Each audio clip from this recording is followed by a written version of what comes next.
पहला कारण है कि माननीय मुख्यमंत्री महोदय वो किसी भी हाल में चाहते हैं कि हमारे आदरणीय बाबा विश्वम गुरु को भारत रत्न मिले, वो किसी भी हाल में चाहते हैं और बिना केंद्र के कंप्रोमाइज के ये संभव नहीं है। पहला, वो अपने पिताजी के सम्मान के लिए ये संभावना है। दूसरा है कि एक आर्थिक, किसी भी राज्य की गति बिना अर्थ से संभव नहीं है। तो कहीं ना कहीं जो हमारा और केंद्र का जो समन्वय नहीं हो पा रहा है और केंद्र का जो परस्पर सहयोग नहीं मिल पा रहा है, कहीं ना कहीं ये चीजें भी माननीय मुख्यमंत्री को केंद्र की ओर आकर्षित कर रही है। ये सच्चाई है। और अंदर खाने तो चर्चाएं आप ही लोग लेकर आते हैं, लेकिन अभी तक उसमें सत्यता और प्रमाणित नहीं हो पाई है, लेकिन झुकाव दिखा है, ये सच्चाई है। सवाल है, अगर हमसे पहले भी कोई विधायक सवाल कर दिए तो फिर भी मैं सवाल पूछूंगा, क्योंकि सवाल अब ऑनलाइन जाता है, सवाल को चेंज भी नहीं कर सकते हैं।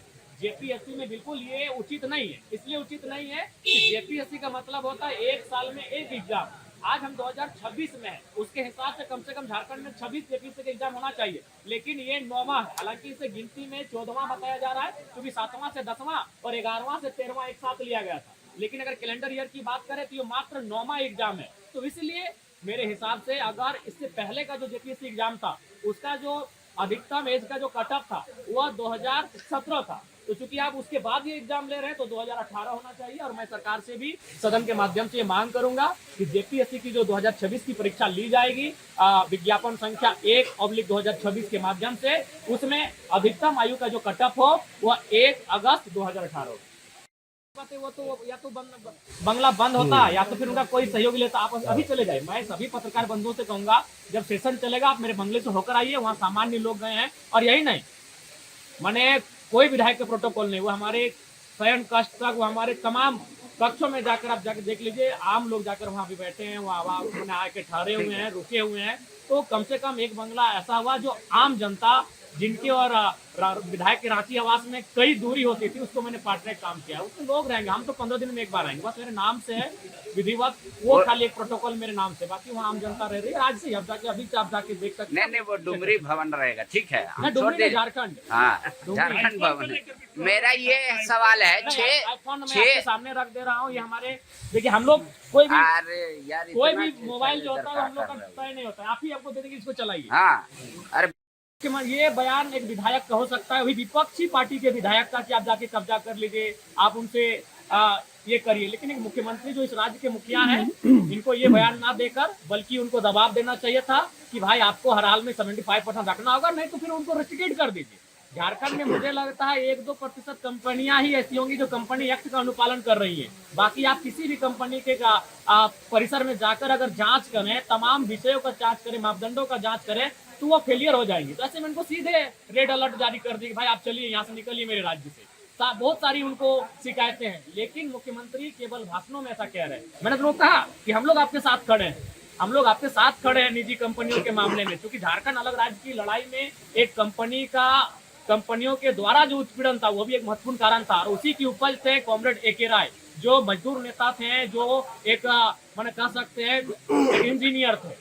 तो बिल्कुल एक कंपनियों का भी बहुत बड़ा योगदान रहा है, उनका उत्पीड़न, उनका शोषण, मजदूर के द्वारा मजदूरों का शोषण भी एक बहुत बड़ा योगदान रहा है झारखंड अलग राज्य की क्रांति में।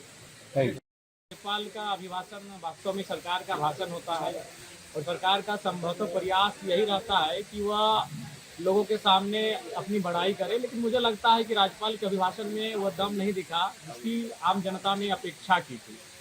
आज आप देख सकते हैं मूल अभिभाषण में जो मूल चीज़ें दिखनी चाहिए थी, आज छात्रवृत्ति का मामला लंबित पड़ा है, आज नियमित परीक्षाएं नहीं हो रही हैं, आउटसोर्सिंग एजेंसियों में कई महीनों से, चाहे वो स्वास्थ्य विभाग के कर्मचारी हो या अन्य विभाग के कर्मचारी हो, 4-5 महीनों से उन्हें वेतन नहीं मिल पाता है, वो लगातार प्रोटेस्ट करते हैं। तो मुझे लगता है कि राज्य को जितनी गति मिलनी चाहिए वो गति नहीं मिल पा रही।